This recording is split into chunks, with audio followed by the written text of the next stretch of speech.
Renda básica. Muitos escritores, romancistas e poetas já tentaram abrir os olhos do mundo para o problema central do Brasil, a miséria. Graciliano Ramos, em Vidas Secas, João Cabral de Melo Neto, em Morte e Vida Severino, e Renato Aragão, em No Céu Tem Pão. Sim, para quem não lembra, em toda a aparição pública ao longo de 30 anos, Renato contava a mesma história desse menino que pergunta à mãe se no céu tem pão, e logo em seguida o menino, desculpem, eu vou dar um spoiler, ele morre. Na internet, condensaram no mesmo vídeo as várias vezes em que a história foi contada e a edição viralizou. Uma criança nos braços da mãe já para morrer de fome. De uma criança com fome nos braços da mãe. Disse assim: mamãe, no céu tem pão? E mamãe, no céu tem pão? Lá no céu tem pão? E morreu. E morreu. E morreu.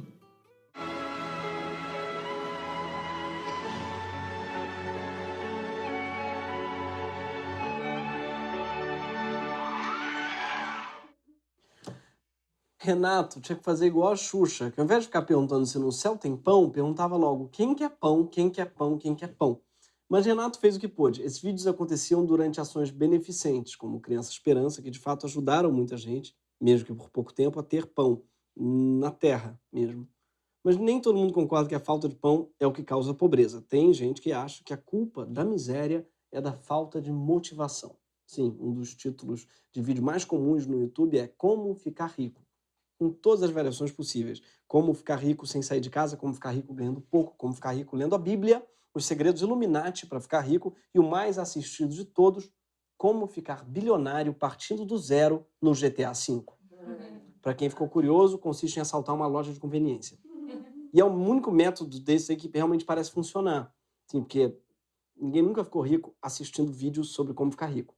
Embora muita gente tenha ficado rico fazendo vídeos sobre como ficar rico, né? Os vídeos eles tinham que chamar para mim, tinham que chamar Como Ficar Rico ensinando a ficar rico gente que não vai ficar rica, a não ser que passa também a ensinar a ficar rico gente que nunca vai ficar rica. É um grande esquema de pirâmide isso, de ensinar a ficar rico. O único traço em comum entre todos os bilionários do mundo é que nenhum deles ficou rico assistindo esse tipo de vídeo, ou lendo o livro do Augusto Cury.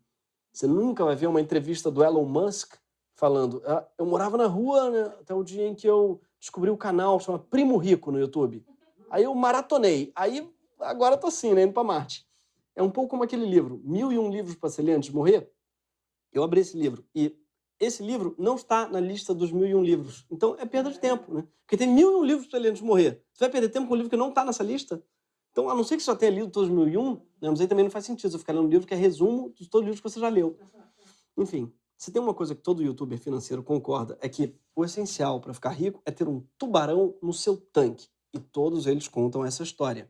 A primeira coisa que você precisa para enriquecer é um desejo ardente. E quando a gente está numa crise igual a gente está agora, todo mundo tem um desejo ardente de mudar de vida. Por quê? Porque a gente tem o maior motivador do planeta Terra. Quem? O tubarão no tanque. Os pescadores, eles pescavam peixe ali no redor do Japão, mas o peixe começou a ficar escasso. Por força da pesca predatória no litoral do Japão, tinham que pescar cada vez mais longe. Começaram a ter que pescar cada vez mais longe. Depois de muito pensar, eles decidiram colocar tanques.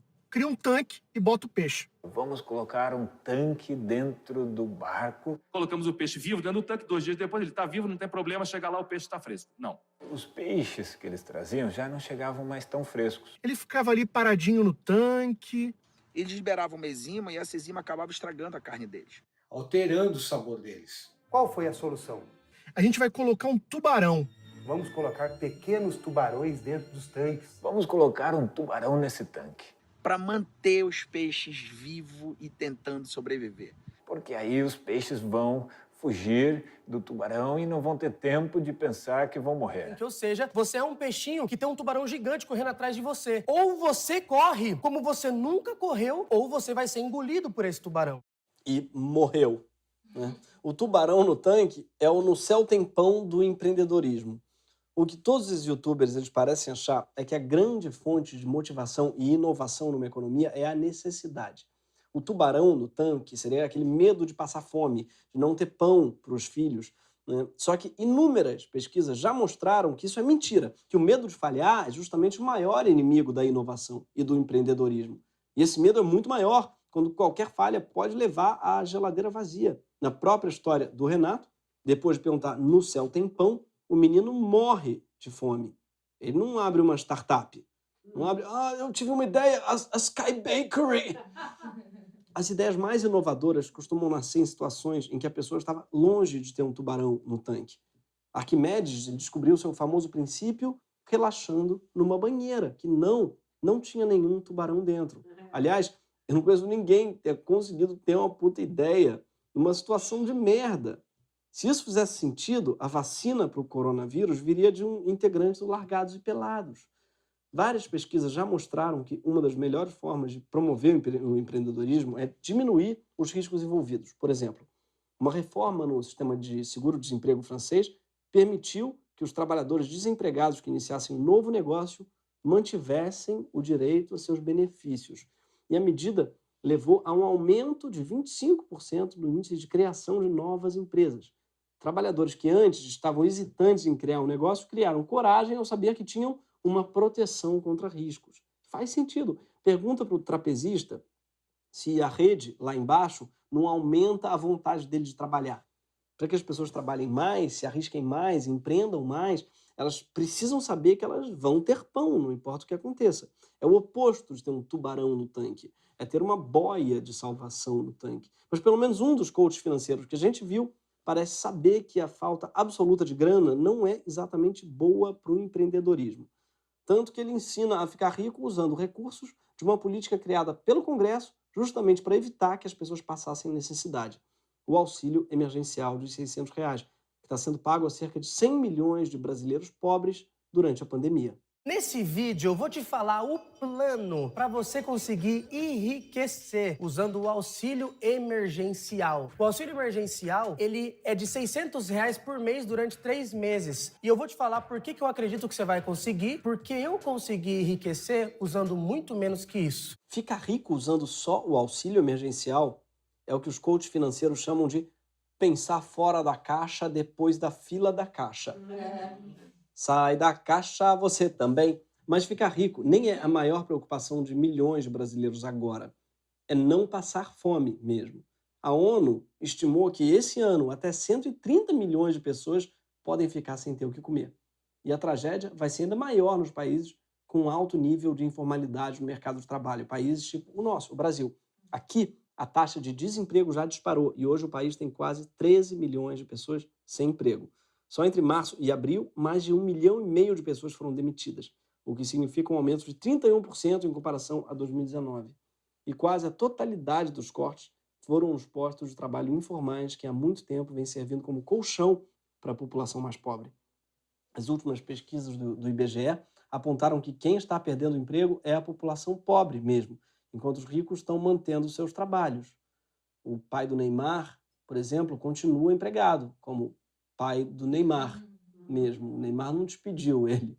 A melhor maneira que o país encontrou de lidar com esse problema, sem deixar um monte de gente sem pão, foi a criação do auxílio emergencial. Uma política que, inclusive, vem sendo implementada em diversos países, como, por exemplo, os Estados Unidos. Só que o nosso auxílio emergencial tem uma pegadinha. O texto que foi aprovado no Congresso determinou o auxílio de R$600 por somente 3 meses. Abril, maio e junho, sendo que nossa emergência ainda está longe de acabar, agora em junho. Já temos mais de 40 mil mortos até hoje, centenas de milhares de casos, e a emergência de saúde pública está longe de ser controlada. Ou seja, do jeito que está, esse é um auxílio que só cobre meia emergência. É um bombeiro que vai embora no meio do incêndio. Fala, agora é com você, vai cuspindo. Ó, pensa nesse fogo como um tubarão no tanque, tá, pessoal? O auxílio é assim, curtinho. Por quê? Porque o governo tem um grande medo de que, caso esse período seja mais longo, ele acabe se tornando permanente. Se isso acontecesse, isso se aproximaria mais do que hoje chamamos de renda básica. Essa ideia é bastante anterior à pandemia. Ela nasceu lá no início do século XVI, durante o Renascimento, com o apoio de membros da Igreja Católica. Até hoje, a Igreja é uma grande defensora dessa ideia, ao ponto de, nesta Páscoa, o Papa Francisco ter pedido por uma renda básica para os mais pobres. Francisco disse que acredita ser essa a hora da criação de um salário universal que torne realidade um slogan bastante cristão: nenhum trabalhador sem direitos. Sim. Ah, mas esse Papa é comunista. Vamos fingir, então, que isso é possível, um Papa ser comunista. A ideia também é muito querida por economistas liberais, como Milton Friedman. A proposta dele era de um imposto de renda negativo, que daria direito a cada pessoa a uma porcentagem da diferença entre a sua renda e o teto da isenção de imposto.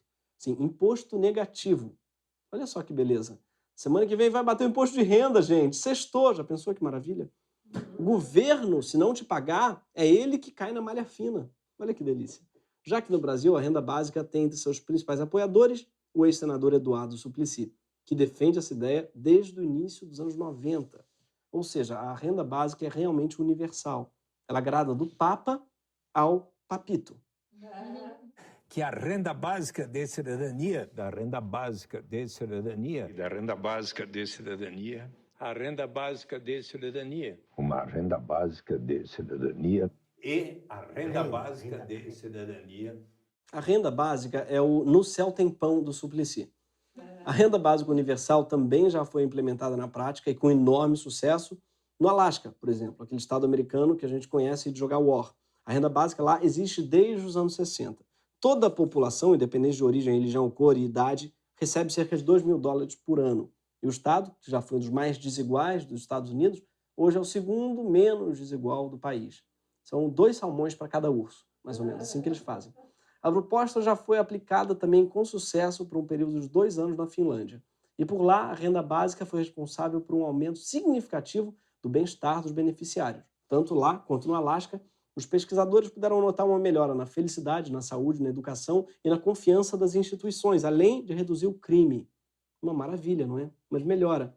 A renda básica também conseguiu reduzir o desemprego, aumentando em 60% a possibilidade dos beneficiários de encontrarem trabalho. Simplesmente, por quê? Porque uma vez que as pessoas tinham o básico garantido, com o dinheiro recebido pelo governo, elas puderam investir em educação ou até começar um negócio próprio. Dessa forma, receber a renda básica foi responsável por um aumento de até 38% na renda das famílias, depois do período coberto pelo benefício. Ou seja, para ter dinheiro, você não precisa de desespero, nem um desejo ardente, nem um tubarão no tanque. Você precisa de dinheiro mesmo. Mas você pode estar pensando, isso só funciona em lugar frio. Alasca, né? Ou então Finlândia, na região nórdica. Só que não, já foi implementado com muito sucesso. Sabe onde? Em Maricá, que sim, fica na região nórdica do Rio de Janeiro, no caso. Quem diria, né? Maricá. Sim, ela mesma, que ficou conhecida por ter sido chamada de uma merda de lugar pelo ex-prefeito Eduardo Paes, vive uma experiência muito bem sucedida de algo semelhante à renda básica, a Mumbuca, uma moeda solidária criada pela prefeitura, que é distribuída desde 2016 para todas as pessoas com renda familiar de até 3 salários mínimos. O valor oferecido incide em muito a quantia do Bolsa Família e deve ser entregue para toda a população incondicionalmente até 2024. Incrível, né? Eu só mudaria esse nome, Mumbuca. Não sei, parece um pouco merreca. Ou então eu chamaria de merreca o centavo da Mumbuca. Imagina, legal. Quanto é que é isso aí? São 4 Mumbuca e 50 merreca. Imagina julho de 2013, os manifestantes, não é pelas 20 merrecas. Mas se essa ideia já deu certo no Alasca, na Finlândia e até em Maricá, por que ela não daria certo no resto do Brasil? Uma razão muito alegada é a falta de dinheiro. Nosso país simplesmente não teria dinheiro nem para estender o auxílio emergencial. Que dirá para implementar uma renda básica? A parcela não seria de 600. A gente não pode gastar mais 100 bilhões de reais. Não tem como. Se fosse possível, gostaria de gastar. Mas se nós nos endividarmos muito, a gente extrapola a nossa capacidade de endividamento. Nós temos a taxa Selic 3%. Os juros a longo prazo baixou bastante. Se nós não tivermos cuidado, a Selic pode subir. Né? Volta a ser o paraíso dos rentistas do Brasil, né? Do pessoal que chama de agiotagem legalizada. A gente extrapola a nossa capacidade de endividamento. Isso vindo de um cara que gastou mais de 6 milhões no cartão corporativo só no primeiro trimestre. A capacidade de endividamento do Bolsonaro é inversamente proporcional à sua capacidade para fazer qualquer outra coisa. Acontece que não é verdade que a renda básica extrapola a capacidade de endividamento do Brasil. Sobretudo se, como o auxílio emergencial, ela for focada na metade mais pobre da população. Isso porque, ao contrário dos ricos, os pobres eles precisam gastar quase tudo que ganham. Dessa forma, o dinheiro da renda básica seria, em grande parte, revertido para os cofres públicos na forma de arrecadação de impostos mais alta, por conta do aumento no consumo. Ou, como diria o Faria Limer, it's a win-win situation. Atualmente, quase metade da arrecadação do país vem dos impostos sobre consumo. As nossas taxas são altíssimas. E do valor do arroz e feijão, por exemplo, mais de 17% vai para o governo. A nossa taxação segue uma lógica dos produtos mais básicos são menos taxados. E os itens considerados supérfluos ou considerados ruins para a saúde são mais taxados. Por conta disso, que um dos nossos produtos mais taxados é a cachaça. O preço de uma garrafa de cachaça leva mais de 80% de imposto. A cachaça 51 tinha que chamar 9. O resto é tudo imposto. As pessoas falam, se der dinheiro, o pobre vai gastar tudo com cachaça, então é melhor não dar. Não, tomara que gaste, porque assim, volta tudo, gente. Sim, é o cachaceiro quem vai salvar as finanças do Brasil. Ou seja, volta Lula. Por fim, a implementação da renda básica em caráter permanente traria outro benefício para as finanças do país. O aumento do nosso PIB, que já estava um pibinho antes da pandemia. Isso porque a renda básica ela tem um multiplicador super alto. Eu li isso no TP agora e não entendi porra nenhuma, mas eu sei que vem uma explicação depois, porque tem economistas na minha equipe. Os economistas chamam de multiplicador a relação entre o crescimento do PIB e cada real gasto numa política pública. O multiplicador da Previdência, por exemplo, gira em torno de 0,52 ou 52 merrecas. O que significa que cada real gasto com Previdência gera só 52 centavos para o PIB. É por isso que quanto maior o multiplicador de uma política, maior sua contribuição para o PIB. A renda básica universal teria um multiplicador bastante alto. Para cada R$1 que a gente gasta com ela, o PIB aumentaria em R$1,19. Basicamente, a pessoa que ganha a renda básica vai gastar esse dinheiro. E a pessoa que recebeu o dinheiro dela também vai gastar pelo menos uma parte. O dinheiro circula e todo esse consumo estimula a produção, aumentando o PIB. Esse é o multiplicador. E se mesmo assim você não entendeu, tudo bem. Eu também não. Mas tem muita gente séria que garante que é assim e que funciona, tá? Fica tranquilo, pega na minha mão, vamos junto. Por isso, se a gente decidisse estender o auxílio emergencial até o fim do ano, a gente teria o seguinte resultado. Em 2020, a dívida pública ela alcançaria 6,4 trilhões de reais. E o PIB chegaria a 7,2 trilhões. Mas, fazendo a conta contrária, excluindo o pagamento do auxílio a partir de junho, a dívida diminuiria 200 bilhões. Mas o PIB também diminuiria 300 bilhões. Quer dizer, resumindo, gastar mais dinheiro vai fazer a gente ter mais dinheiro. E ainda assim vai melhorar a vida de milhões de pessoas. E a prova de que distribuir dinheiro te faz ganhar dinheiro é o Silvio Santos.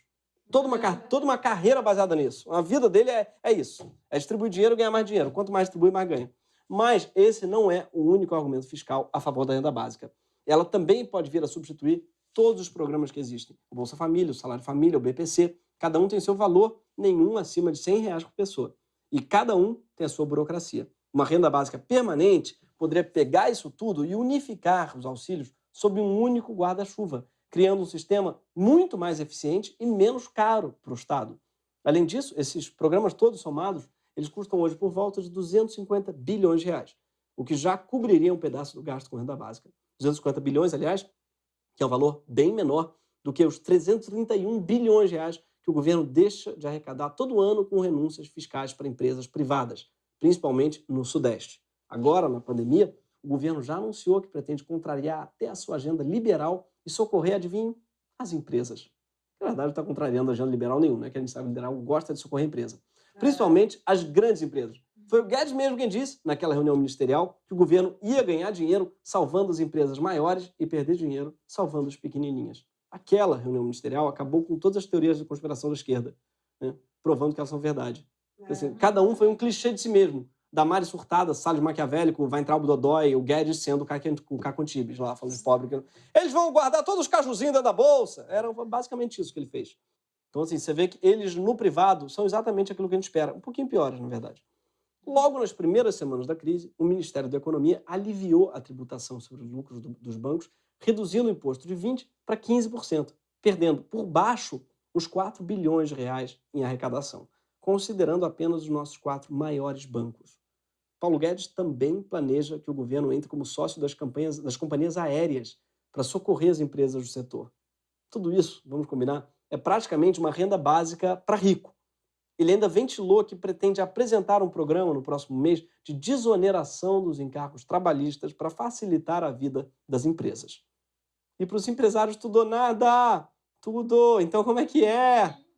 como diziam os paulistas, né? Nunca entendi isso, gente. Não sei se vocês sabem disso. Os paulistas, quando você fala assim, então como é que é? Eles cantam, É o quê? É uma pergunta, senhor paulista. Então, como é que é? Não, tudo. Não tem pra repetir. Ninguém fala assim, você vai querer, como é que você quer o seu sanduíche? Não, pelo amor de Deus, gente.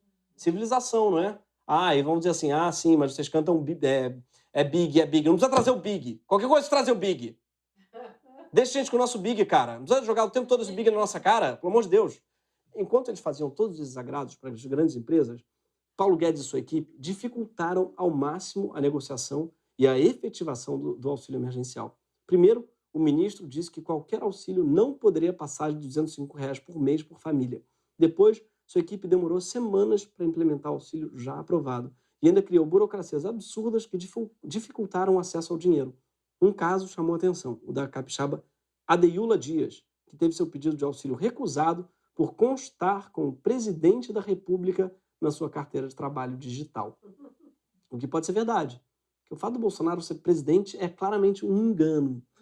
Nada disso surpreende muito, vindo de um governo que removeu milhões de pessoas do Bolsa Família no último ano e ainda tentou tirar 83 milhões de reais do programa para fazer publicidade.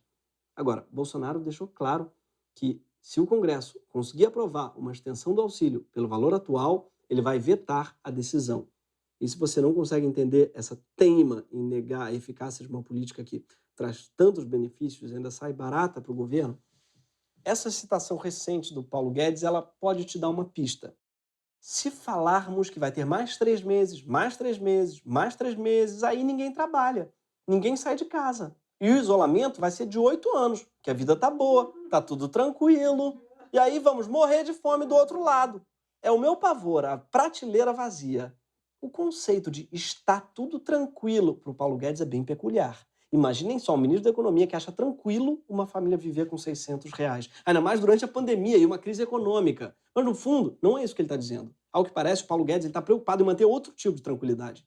Ele mesmo diz que, se o Brasil garantir uma renda mínima para os mais pobres, o outro lado vai morrer de fome. Mas que outro lado é esse? Os não pobres? Quando Paulo Guedes diz que os pobres não vão mais trabalhar se eles ganharem R$600, é que talvez eles não aceitem mais trabalhar por menos de R$600. Ou seja, os amigos do Paulo Guedes não vão mais conseguir pagar um salário de merda se o trabalhador não estiver morrendo de medo de ficar sem pão. É mais ou menos isso que o próprio Bolsonaro disse quando criticou o Bolsa Família. Eu não admito o Bolsa Família com uma proposta permanente de ajudar o pobre. Ela tem que ser transitória. 52 milhões de pessoas vivem do Bolsa Família. Então isso aí é tudo cabresto, voto de cabresto para o governo. Obviamente, muita gente, repito, necessitava até disso daí. Mas a outra parte, não, porque não era também estimulada a sair desse tipo de condução coercitiva, vamos assim dizer. E a Bolsa Família é uma mentira. Você no Nordeste não consegue uma pessoa para trabalhar na tua casa. Criticar o Bolsa Família é o no céu tem pão do Bolsonaro. Repara no que ele falou agora. Por causa do benefício, não dá mais para encontrar gente para trabalhar na sua casa. Um benefício que é de, no máximo, R$200. Imagina o quanto que ele não acha que uma pessoa deve ganhar para trabalhar na casa de alguém. A gente mostrou um monte de coach tentando te ensinar a ser rico, dizendo que você precisa ter um tubarão no seu tanque para se mexer. Mas você lembra da história? O tubarão serve para fazer os peixes morrerem de medo para, no final, virarem um sushi mais gostoso. Porque o peixinho sempre se dá mal. Quem se dá bem com um tubarão no tanque não são os peixes com medo. É o dono do tanque. Não deveria ser tão controversa assim uma renda básica garantida para os mais pobres do país. Isso representaria ganhos enormes para a economia, para o PIB, para a educação, para a saúde, para o desenvolvimento do Brasil. Mas a renda básica tira algo fundamental para o tipo de exploração de trabalho que define a ideologia do Paulo Guedes e do governo Bolsonaro. Ele tira dos mais pobres o medo e dá a eles um mínimo de dignidade para ser capaz de respirar, de almoçar, de não se sentir encurralado num tanque sem escapatória. E é isso que o Paulo Guedes não aceita, tirar o tubarão do encalço de milhões e milhões de brasileiros. O Brasil consegue garantir o pão de cada dia, aqui na terra mesmo, não no céu, para todos os cidadãos. Só que para isso acontecer, a gente vai precisar da pressão de milhões de pessoas também. A gente vai precisar matar o tubarão e libertar o cardume. Pensando nisso, a equipe do Greg News preparou uma surpresa para você. Adivinha? Eu não vou dizer. Ah, é isso mesmo, é um site. Você adivinhou, né? É um site. Sim, a gente é maníaco de domínio. A gente tem uma sala cheia de domínio, cheia de endereços. Assim. A gente chega em casa, não para de chegar, minha mulher já fala, ai meu Deus, você comprou mais site, né? Não, dessa vez eu segurei meu impulso consumista e não comprei o site, porque já existe um site com uma campanha sobre isso, e o endereço é rendabasica.org.br. Nele, você vai poder enviar e-mails de pressão para o Congresso pedindo que não deixem o Bolsonaro acabar com o auxílio emergencial e estendam essa renda até pelo menos o final do ano, sem diminuir seu valor. Nós já enchemos o saco dos deputados antes e eles ouvem, gente. A chave é fazer eles terem um desejo ardente de se mexer, que é uma coisa que eles só têm quando milhões de peixinhos como nós começam a estourar as paredes do tanque. Esse foi o Greg News. Boa noite.